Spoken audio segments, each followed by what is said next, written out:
And I'm back, baby. So I had made a video the other day on Erika Kirk and how I thought it was weird the way she was acting after Charlie's death, and then I saw this video on it, and this completely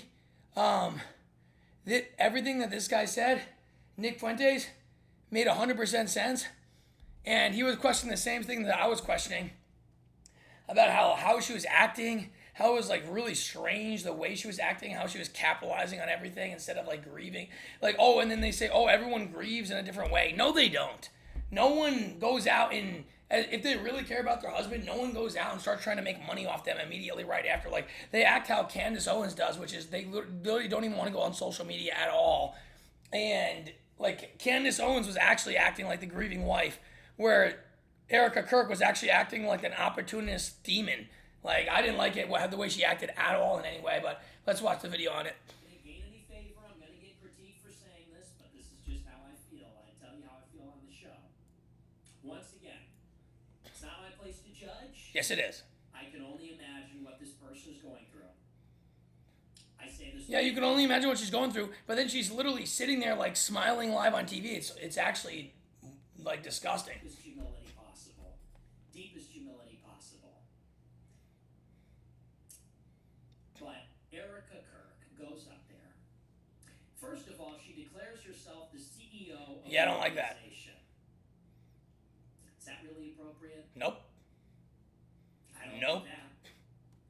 I don't like that one bit. I don't think that an organization, a big political organization that's traditional, how is that consistent with those values? Yeah, it doesn't feel right at all, her being now randomly, because she's supposed to be like the champion now to take on his legacy, like out of nowhere. And you see this one video where they're all sitting in the round table and she's just smiling, and the other co-hosts that were his friends or whatever, they're like, why is she smiling like that? Like, they're looking at her like, you're smiling like gleefully, like, and they're looking at her like, how should we even react? Why are you smiling like this right now? It's like the weirdest thing. And like, I don't know why, like, she has too much to gain by Charlie dying. I don't like it one bit. It's like, she got all this money. She used it to sell all this merch and stuff, and like, and she's got so many donations. I don't like it one bit. All this talk about biblical values, the values Charlie Kirk defended. Now we have a female girl boss, and maybe that sounds disrespectful in the moment, but it's what it is. She's now gonna. And I don't like this whole thing. They didn't even investigate like the murder. Like, his grave is now paved over. They paved over his grave immediately. Like, in the way the bullet went was not with his shirt, the way it moved. Everyone knows it couldn't have been that guy who actually did it. From the angle that he was at, his shirt would have moved a different way. The way Charlie went back like this, it was coming from a completely different direction. The bullet would have had to come from this direction for him to go like this, but the bullet actually came from this direction. So it makes no sense how he actually got shot like that unless it was from a different shooter. Like, I hate the way these things happen and we never get any information about them. It actually is the most annoying, horrible thing. We need to get the real information about these things, but they're always covered up. They're always covered up by everybody.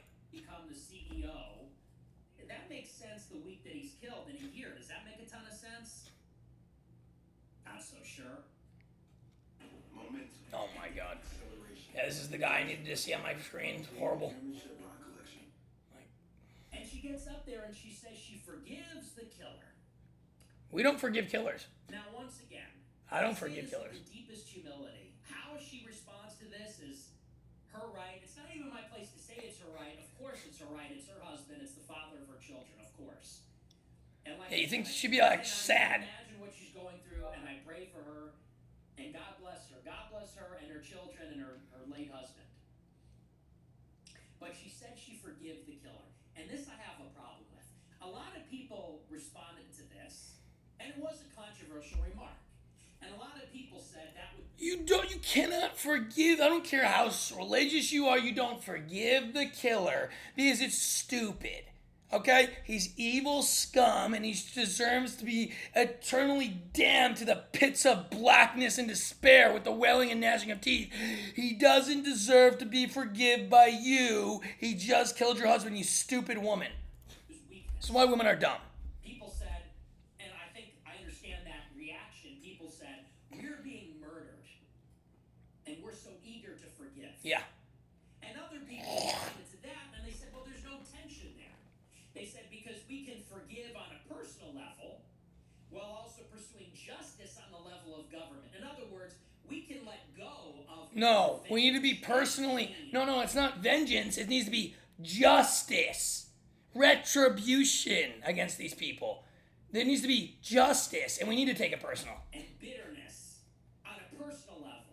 See, I've hated these people since I knew about these people back in 2012 when my teacher was telling me how good it was to be white. And I was like, what are you talking about? I live in literally poverty. I have nothing in my life. It makes no difference that I'm white. Actually, I lose all job offers because I'm white. They won't hire me because I'm white. And everything bad happens because I'm white. Being white is actually the worst thing in today's society is you can't claim victimhood in any possible way, even though white people are the only victims in the society right now.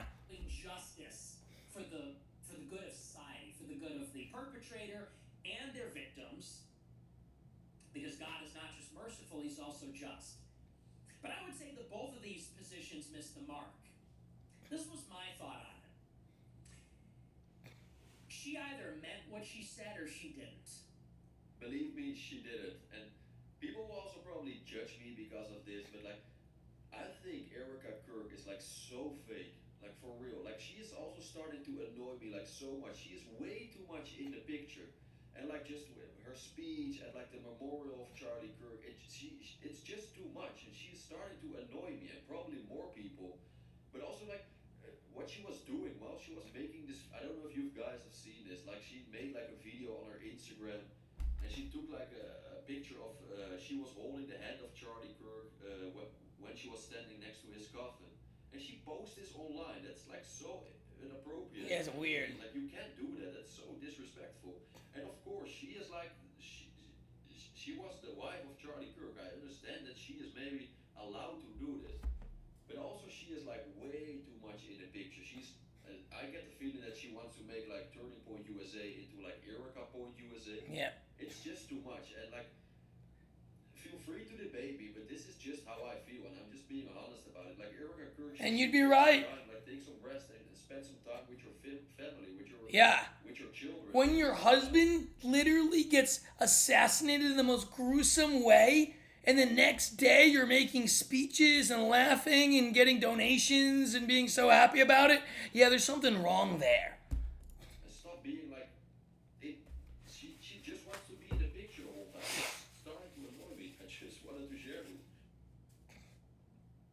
And I find both to be problematic. She said, I forgive the killer. And everybody applauded, and this was the shot heard around the world. That's actually, or I mean, shouldn't say it that way, but this was like the big line. I didn't say that to be funny or glib. This was like the big line of the night that everybody was talking about. She said, I forgive the killer. And I heard that, and I sort of said, that's not right. And I'm going to tell you why. The thing is, when you're truly sad about something, you don't sit there talking about it all day. When something really bad happens, you keep it to yourself for a very long time, and then maybe eventually you'll talk about it, or something like that. You don't just go raving about it online like a lunatic. What was taken from her is her husband, but also the father of 2 young children, and also up to and potentially 50, 60 years, maybe more, of memories, of support, of love, of everything. Think about the magnitude of what was lost. This was a young couple. They would have had more kids. Think about how many days where they kiss each other before they go out to work. Think about how many late nights where they're taking care of each other. Think about how they grow old together. Think about how the father is there for the children when they meet their first, when they go and have their first day of school, when they go on a first date, when they go off to college, when they get married, when they have children of their own, grandchildren, great-grandchildren, weddings, all kinds of different things. Think about the magnitude of what was stolen from these people, stolen from Charlie's mother, from his sister, from his wife, from his children. And this guy had to be the light of their lives. This is an ambitious, remarkable, energetic, charismatic guy. This is, and it's not to say that we don't mourn the loss of anybody, but this guy was the center, the rock of his family, his extended family, his colleagues. People looked up to him. He mentored people. Like, this was a solid guy. He could have been the president, man. Think about what was stolen from him and everyone he loved and everyone that loved him. It's been 11 fucking days. Melt sales objections with this book. I just got my black book of questions in the mail. If she meant that she forgave him, and I'm not mad at her, but if she sincerely forgives him, I don't know. Is there an accounting of that loss? Maybe it just hasn't set in. Yeah. I mean, it makes me mad, like seriously. And I will speak for myself, but I could never ever forgive the person who does this to one of my family members, my wife, my children, just anyone close to me. If someone. Because if you actually care about somebody and someone else kills them brutally live on air for everyone to see for the rest of their lives, you'd actually be mad about that if you cared about them. Designates like someone who is really close to me, and in this example, like your wife, your husband, for Erika, I could never, ever, ever forgive this man. And this is also why I think, and correct me if I'm wrong, people will maybe hate me, but this is also why I think that this whole like, oh, I forgive you, was fake AF. It was fake AF. She's just like being a drama queen, and she just likes to be like in a picture again. And oh, we have new headlines on like like on the news and everywhere, social media, online. Erika Kirk forgives the murderer of her husband. No, I would, and I will speak for myself again, I would never ever forgive this freak who did this to my family, to me, my family, my parents-in-law, like just everyone. It's just sickening. But anyway, maybe I'm the wrong guy, maybe it's, but you get the point. Like seriously, I could never ever forgive a person who did this to my family, and I'm curious about if you would do this. That would be pretty extraordinary. If you could forgive somebody with all of that being taken from you, you really mean that. Is it even really, on some level, your place? Especially 11 days after. It's not my place, either. But think about what was taken from Charlie Kirk. He's an ambitious guy. Your wife goes and forgives your killer. Was that vanity? Was that haughtiness? I don't mean to be overly critical, but I didn't like that. If she's telling the truth, I scratch my head and I say, there's something wrong with that. If you mean that, that's just like, it's all almost superhuman levels of forgiveness, which is possible, or it might be a little flippant. And that gets to the other part, which is maybe she doesn't really mean that. And if that's the case, I really hate the remark. Because you shouldn't say you forgive your husband's killer if you don't really forgive him. You shouldn't say that. And the way the speech came across to me, it sounded like that is something that they talked about with speechwriters. They sat down. I'm sure they did. I'm being cynical here. Fair enough. But it sounds like they sat down with speechwriters and they said that would be a moment. The moment. That would be a moment in the speech. Like that was a premeditated discussion. Because that's a scripted speech. And they said, I think I'm going to forgive the killer. That would be powerful. And maybe I'm cynical for saying that, but to me that comes across as a cynical, calculated play. Yep. All these people do calculated things. All these people are sketchy beyond belief and all pre-think things through before they do anything. They're never authentic. Just, it's unreal. And what are they setting her up for? A political career? Yep. That's what they're trying to do. She has no talent. She's now the CEO of Turning Point. People are talking about Don Jr. and Charlie on the ticket. Is she going to be on the ticket next? I hate to talk like that. Oh, God, I hope not. I know that sounds so terrible. I know that sounds shitty. But that's how it came across to me. Then I see the fundraising email. They send out a fundraising email from Erika Kirk. And you should read the email. it says every heartbeat, every moment. I think of him in a Dear Patriots, and there's a donation link at the bottom. And I need to start doing this. why I say this. Why am I? People are critiquing me. They're saying you're saying this because you're nasty, because you're jealous, because you're all the rest of it. You know what? God bless Charlie Kirk. He left such a remarkable legacy that the president of the United States. We're not saying this because we're nasty and we're jealous. We're saying this because it's true, and everything that she's doing makes absolutely no sense if you're actually a grieving wife. It's unreal. But anyways, let me know what you guys think of this video. What do you guys think of Erika Kirk now? I think she's beyond sketchy at this point, and who knows what's going on with that sketchy little woman. But anyways, with that, the My Show never gives